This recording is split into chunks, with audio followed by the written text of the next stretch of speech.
அதுக்கு நான் தகுதி இல்லைன்னு எனக்கு தெரியும் சித்தி.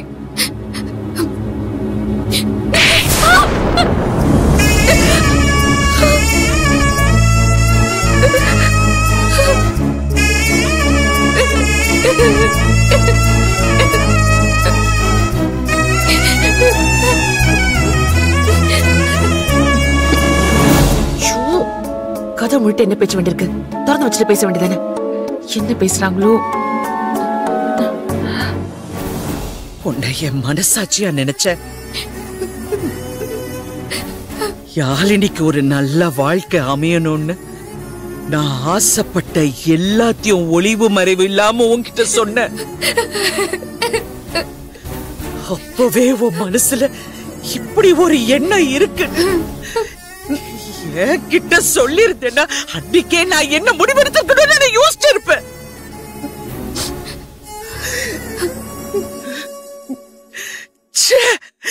இப்படி நம்ப வச்சு கழுத்து அறுத்துட்டிய.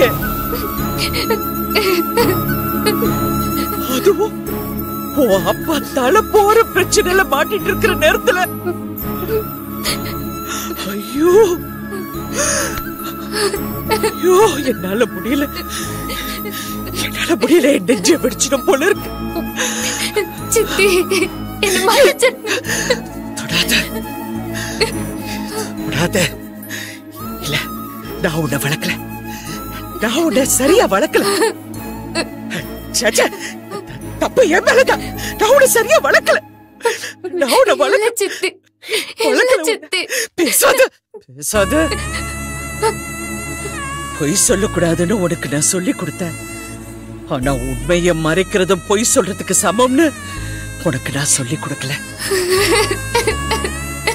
ஒரு வாக்கு கொடுத்தா அத காப்பாத்தணும்னு நான் சொல்லி கொடுத்தேன். ஆனா வாக்கு கொடுக்கிற தகுதி நமக்கு இருக்கான்னு யோசிக்கணும்னு நான் சொல்லி கொடுக்க மறந்துட்டேன். ஐயோ சித்தி என்ன மன்னிச்சிருங்க ப்ளீஸ். நம்பிக்கை தான் சாமின்னு சொல்லி கொடுக்க தெரிஞ்ச எனக்கு நம்பிக்கை துரோகம் தெய்வம் குத்தொன்னு உனக்கு சொல்லி கொடுக்க நான் மறந்துட்டேன். ஐயோ என்ன மன்னிச்சிருங்க சித்தி, உங்க மேல தப்பு இல்ல. எடுக்கைய எடுக்கைய. ஏய் உன்ன மன்னிக்க நான் யாரு? நான் என்ன உன் அம்மாவா? அம்மாவா நினைச்சிருந்தா நீ இப்படி ஒரு துரோகம் பண்ணிருக்கியா? இல்ல சித்தி, அப்படியெல்லாம் இல்ல சித்தி. எவ்வளோ கடன்காரி ஏதோ புலம்பிட்டு போறான்னு தானே நீ நினைச்ச?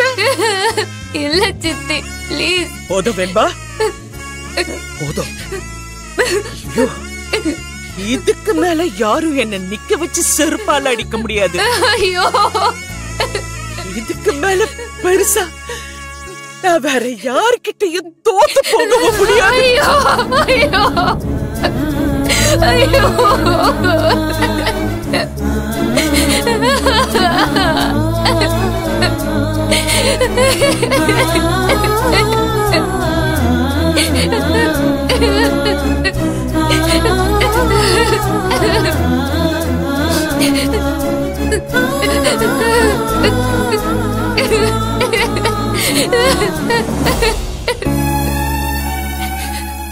அப்பாவை காப்பாத்த அந்த பொண்ணோட போட்டோ கிடைச்சா போதும்னு நான் நினைச்சேன்.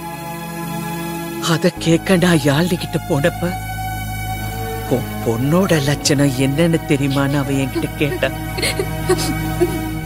நீ ஊருக்குள்ள இருந்தால தான் வாழ்க்கை உருப்படாம போயிடும்னு அவன் நினைக்கிறான். உன்னை ஊரை விட்டே போக சொல்லி அவ கேக்குறா. உன் பொண்ணை எங்கேயாச்சும் கண் காணாம போக சொல்லு, அப்பதான் உன் புருஷனை நான் காப்பாத்துவேன்னு என்கிட்ட பேரம் பேசுறா.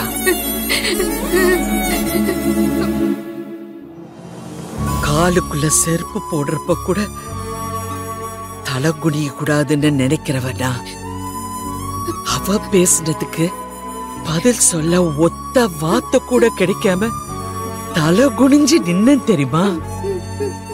ஏன் பொண்ணே, ஏன் வெண்பா, ஏன் வளர்ப்பு இப்படி ஒரு தப்பு பண்ணாதுன்னு நான் கதர்ன கதர்ல எல்லாம் உனக்கு தெரியுமா? இல்ல சித்தி, உங்க பொண்ணு நான் தப்பு பண்ண மாட்டேன் சித்தி. என்ன நம்புங்க. ஒரு சின்ன ஆசை என் மனசுல வந்தது உண்மைதான். ஆனா அது இப்போ இல்ல சித்தி. இனிமே எப்பவும் இருக்காது சித்தி.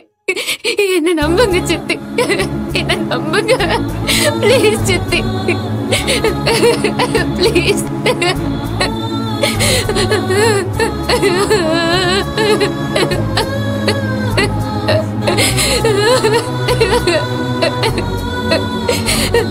சித்தி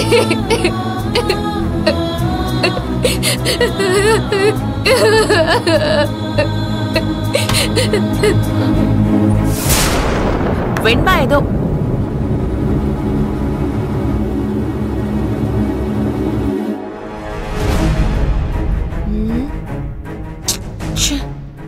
என்ன இவங்க இவ்ளோ கோவமா போறாங்க?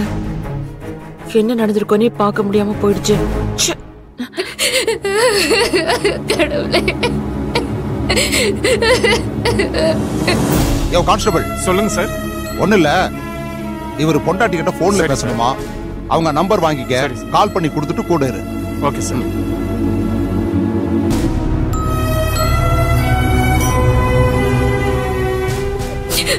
ஆமா சித்தி, நானும் விரும்புறேன்.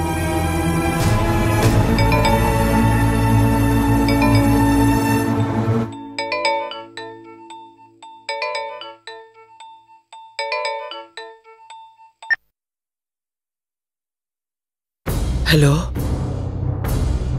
சாரதா,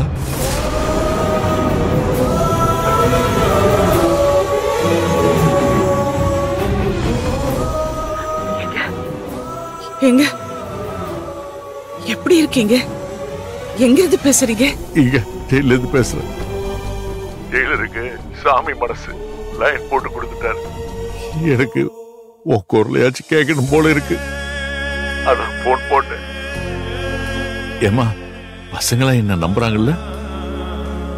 அப்பா தப்பு பண்ணிருக்க மாட்டாருன்னு நம்புறாங்கல்ல? உங்களை யாராவது தப்பா நினைக்க முடியுமா? உலகம் அப்படிதான் நினைக்குது சாரதா. நீங்க எதை பத்தியும் கவலைப்படாதீங்க, எல்லாத்தையும் நான் பாத்துக்கிறேன். எப்படியாவது நான் உங்களை வெளியே எடுத்தே தீருவேன். பாரு, நானே பேசிட்டு இருந்துட்டேன். நீ எப்படி இருக்குமா? நம்ம பசங்க எப்படி இருக்காங்கம்மா?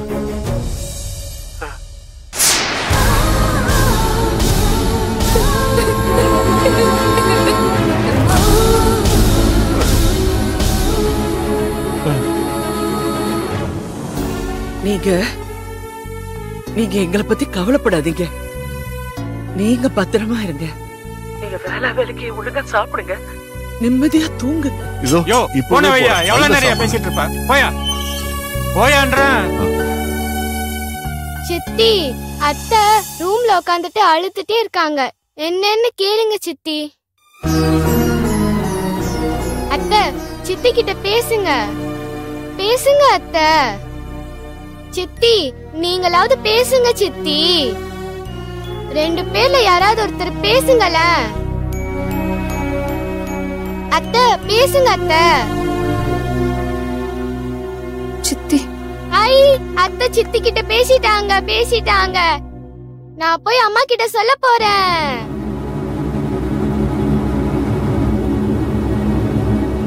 சித்தி, நான் பண்ண தப்புக்கு எனக்கு என்ன தண்டனை வேணாலும் கொடுங்க. ஆனா பேசாம மட்டும் இருக்காதீங்க சித்தி. என்னால அதை தாங்க முடியாது சித்தி. நான் ஒரு முடிவை பண்ணிருக்கேன். அப்பா வெளியே வரதான் இப்ப ரொம்ப முக்கியம். என் ஃப்ரெண்டு வளர்மதி மூலமா நான் கோயம்புத்தூர்ல ஒரு ஜாப்க்கு அப்ளை பண்ணிருக்கேன். அந்த ஜாப் கிடைச்சிருச்சுன்னா நான் அந்த வேலையை ஒத்துக்கிட்டு அங்க போய் சேர்ந்துட போறேன். இந்த ஊர்லயே நான் இருக்க போறது இல்ல. என்னால யாழினி மேடம் கல்யாணம் சத்தியமா தடைப்பட்டு நிக்காது. என்ன நம்புங்க சித்தி. ஆமா சித்தி, நான் நிஜமாதான் சொல்றேன். இது தியாகம் இல்ல சித்தி. நான் யாருக்காகவும் எதையும் விட்டு கொடுக்கிற சூழ்நிலையில இல்ல. இதனால நான் முன்னுக்கு வர எனக்கு ஒரு வாய்ப்பு கிடைச்சிருக்கு. எனக்கு கிடைச்ச வேலையை ஒத்துக்கிட்டு நான் கோயம்புத்தூருக்கு போறேன். யாழினி மேடம்க்கு கல்யாணம் நடக்கும். இனி இப்போ இல்ல, எப்பவுமே. கவின் சரி என் வழியில குறுக்க வர நான் இடம் கொடுக்க மாட்டேன். தயவு செஞ்சு என்ன நம்புங்க.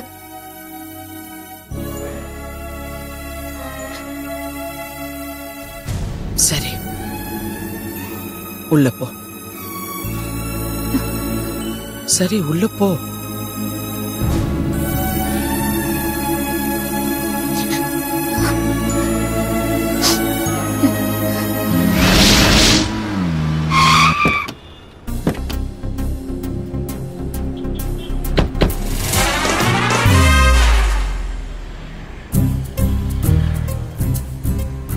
டேய், உள்ள வாடா. தயவு செஞ்சு தப்பா நினைச்சுக்காதீங்க பிரதர். இந்த உலகத்துல நான் யாரை வேணாலும் ஃபேஸ் பண்ணிடுவேன். ஆனா உங்க அம்மாவை பார்த்தா மட்டும் என்னன்னு தெரியல, உலகத்துல இருக்கிற அத்தனை டான்ஸையும் மிக்சில போட்டு அரைச்ச மாதிரி என் உடம்பு ஒரு வித்தியாசமா நடுங்குது. ஒரு நிமிஷம் நினைச்சு பாருங்க, உங்க அம்மா என்ன பிடிச்சி ஏன்டா இப்படி பண்ணா என் வயித்துல ஒரு எத்துனாங்கன்னு வச்சுக்கோங்க, உள்ளுக்குள்ள இருக்கிற லிவர் லாலா கடை அல்வா ரெஞ்சுக்கு டுப்புக்குன்னு வாய் வெளியில வெளியே வந்துடும். தயவு செஞ்சு நான் வரல பிரதர், நீங்களே உள்ள போங்க. பாய். டேய் அடிங்க பிரதர், பாருங்க, நீங்க எப்படி மிரட்டி கூப்பிட்டாலும் நான் வரப்போறது இல்ல. உள்ள நடக்க போற கலவரத்துல நீங்க உயிரோடு இருந்தீங்கன்னா கால் பண்ணுங்க. இன்னைக்கு நீங்க போன அதே ரெஸ்டாரண்ட்ல நான் உங்களுக்கு ட்ரீட் தரேன். ஓகேவா? பாய். யோ ஆட்டோ ஆட்டோ ஆட்டோ நிறுத்து. Auto auto.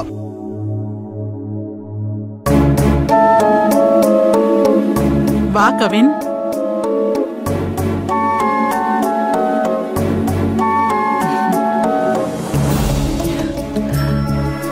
உனக்காக தான் வெயிட் பண்ணிட்டு இருக்கோம். கவின், வா வந்து உட்காரு. உட்காரு.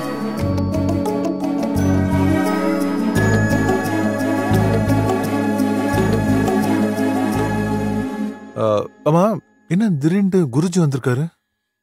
நான் தான்ப்பா வர சொன்னேன். ஏற்கனவே ஒரு தடவை நின்னு போன கல்யாணம் இன்னொரு தடவை ஏற்பாடு பண்ணி அது ஏதாவது தடங்கள் ஆயிடுச்சுன்னா அதான் நல்லபடியா நடக்கணும்னு குருஜி இன்னைக்கு வர சொன்னேன். இதுல உனக்கு எதுவும் அப்செக்ஷன் இல்லையே? அப்படிலாம் ஒண்ணும் இல்ல. இந்த குருஜி.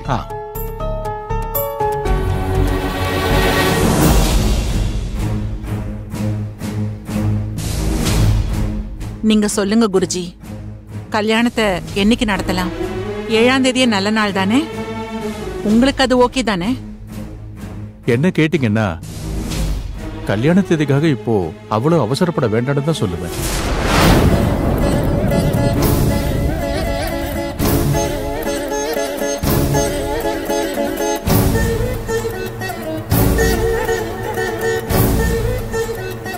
இவங்க 2 பேரோட ஜாதகப்படி முகூர்த்த நேரம் ரொம்ப ரொம்ப முக்கியம்பா.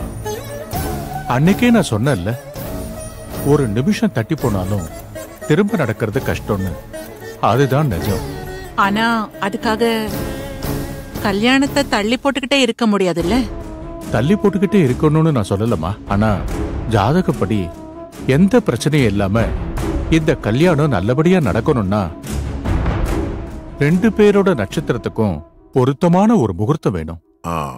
அப்ப அப்படிப்பட்ட முகூர்த்தம் எப்ப வரும் குருஜி? நாளையிலிருந்து ஒரு 48 நாள் கல்யாணத்தை பத்தி நினைக்காம இருக்கிறது தான் நல்லது. 48 நாளா? நீ கொஞ்சம் அமைதியா இருமா. நல்ல காரியம் நடக்கணும்னா சிலது பொறுமையா தான் இருக்கணும். நீங்க சொல்லுங்க குருஜி. 48 நாள் நிஜமாவே இந்த கல்யாண பேச்சை எடுக்காம இருக்கணும். அதுக்கப்புறம் அமோகமா ஒரு முகூர்த்தம் வருது, அன்னைக்கே கல்யாணத்தை வச்சுக்கலாம். கரெக்ட் தாமா, எனக்கும் அதான் தோணுது. இந்த 48 நாள் கேப்ன்றது நிறைய பேருக்கு நிறைய விஷயத்த கரெக்டா புரிய வைக்க உதவும். கரெக்டா சொன்னீங்க மாப்பிள்ள. குருஜி, நாங்க இனிமே கல்யாண விஷயத்துல உங்களை அவசரப்படுத்த போறது இல்ல. 48 நாள் முடியட்டும். நீங்களே அதுக்கப்புறம் நல்ல நாளா பார்த்து சொல்லுங்க. அப்ப நம்ம கல்யாணத்தை வச்சுக்கலாம். சரி தர்மா, அப்ப நான் கிளம்புறேன். சரிங்க, வரமா. சரி குருஜி, வரேன். வாங்க.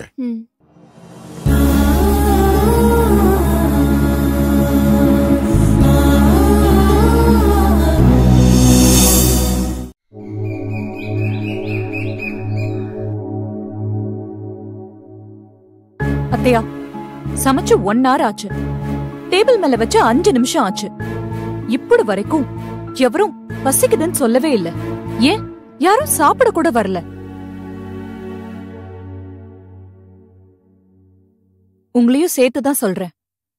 ரெண்டு அத்தையா? பாபா இப்ப வரப்போறீங்களா இல்லையா? அன்பு எழுந்து வாங்க. அண்ணே வேண்டாம் நீ. தீபா சாப்பிட தோணல தீபா, விடு. ஒரு நாள் சாப்பிடாம இருந்தா ஒன்னும் செத்து போயிட மாட்டோம். போ. உங்களால குழந்தை கூட சாப்பிடாம பட்னி கிடக்குறான். கலை, அன்பு இங்க வாங்க வாங்க.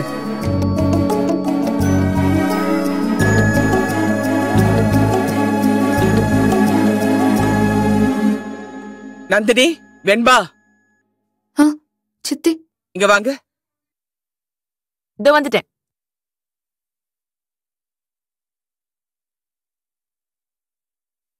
எல்லாரும் சாப்பிடுவாங்க. அப்பாடா, எப்படா இந்த வார்த்தையை சொல்வீங்கன்னு வெயிட் பண்ணிட்டு இருந்தேன். எனக்கு பயங்கர பசி.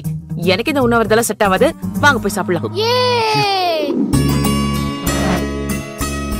போடுமா. பட்டி கிடக்கிறது எதுக்குமே சொல்யூஷன் கிடையாது வெண்பா. எந்த பிரச்சனையா இருந்தாலும் தைரியமா மன உறுதியோட எதிர்கொள்ளணும். அப்படி சொல்லுங்க அத்தையா. எடுத்துக்க. அப்பாவோட ஒரு நல்ல மனுஷன் இருக்க முடியுமா? தெய்வத்துக்கும் மனசாட்சிக்கும் பயந்து வாழ்றவங்களுக்கு தான் இப்படி அடுக்கடுக்கா கஷ்டம் வருது. எனக்கு என்னமோ சாமி கும்பிடுறதே வேஸ்ட்னு தோணுதுனே. ஏய், தப்புடா. தப்பெல்லாம் நீ பண்ணிட்டு அப்புறம் ஏன் சாமியை குத்தம் சொல்ற? நானா? நீனா அர்த்தம் இல்ல, நான் பொதுவா சொல்றேன். இத கேளுங்க. ஒருத்தன் அவன் குரு கிட்ட போய் நான் உருப்படுறதுக்கு ஒரே ஒரு லைன்ல ஒரு ஐடியா கொடுங்க குருவேன்னு கேட்டான். ஆஹா, அத்தையா குட்டி ஸ்டோரியா? சொல்லுங்க சொல்லுங்க. அந்த குரு சொன்னார், நீ பாக்குற எல்லாமே பரமசிவன். உனக்கு எது நடந்தாலும் அது சிவன் செய்யறதுதான். அதனால எதையும் எதிர்க்காத, எதனோட மோதாதன்னு சொல்லிட்டு போயிட்டாரு. அப்புறம் சித்தி? அப்புறம் என்ன, அன்னையில இருந்து அவன் ஒரு நாயை பார்த்தாலும் சிவசிவான்னு சொல்லுவான். எதிரில ஒரு மாடு வந்தா கூட சிவசிவான்னு சொல்லுவான். யாரோ ஒரு பிச்சைக்காரன் எதிரில வந்தா கூட சிவசிவான்னு சொல்லுவான். இப்படி எல்லாத்தையும் சிவசிவான்னு சொல்ல ஆரம்பிச்சிட்டான்.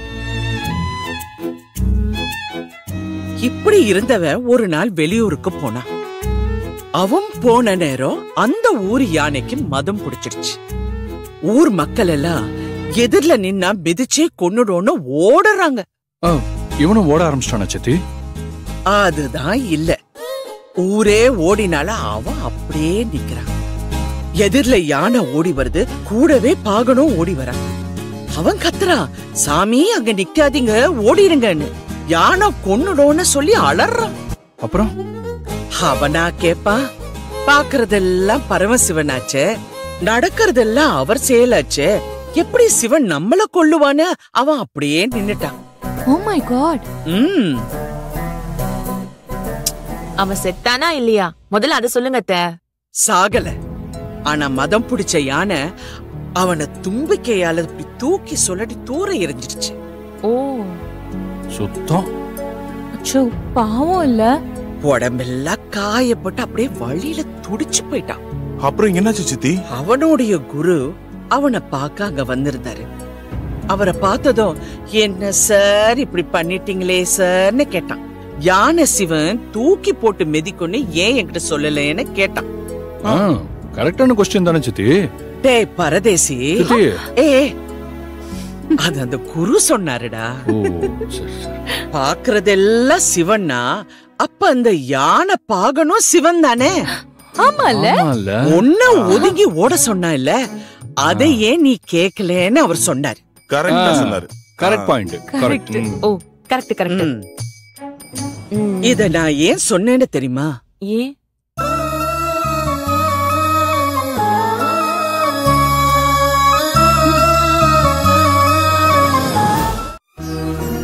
கஷ்டத்தை கடவுள் குடுக்கறாருன்னு தயவு செஞ்சு நினைச்சிடாதீங்க. எல்லாமே நாமளா தேடிக்கிறது தான். அதனால கஷ்டம் வந்தாலும் நம்ம துவண்டு போயிடக்கூடாது, வெற்றி வந்தாலும் நம்ம ஆடக்கூடாது. எப்பவுமே நம்ம வேலைய நாம கரெக்டா செஞ்சு போயிட்டே இருக்கணும். நல்ல கதை அத்தையா. சூப்பரான கதை சொன்னீங்க சித்தி. சாப்பிடு.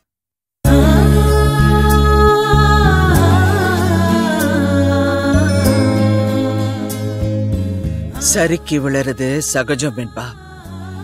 திரும்ப எந்திரிச்சு நம்ம குறிக்கோளோட நடக்க ஆரம்பிச்சா அதுவே போதும்.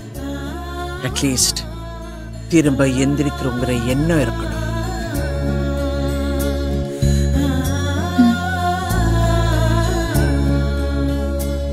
சாப்பிடு.